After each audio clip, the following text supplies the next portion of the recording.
書法進階，筆法精進的秘訣。想讓你的書法更上一層樓嗎？今天就來分享幾個實用技巧，讓你的字更有韻味。起筆要穩，藏鋒露鋒皆有講究，輕重緩急決定了筆畫的力度和質感。收筆要乾淨利落，避免拖泥帶水。一個好的收筆能讓字更有精神。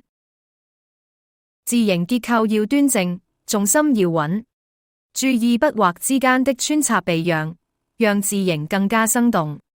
空間佈局也很重要，字與字之間要留有適當的空間，避免擁擠。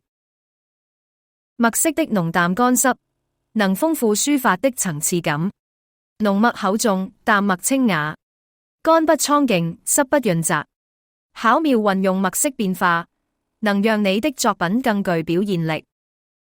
臨摹是學習書法的基礎，通過臨摹可以掌握基本筆法和結構，但更重要的是創新，在繼承傳統的基礎上，形成自己的風格。想學習更多書法技巧，提升你的書寫水平嗎？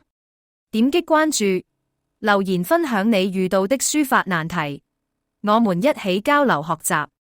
也別忘了點讚收藏，方便隨時複習哦。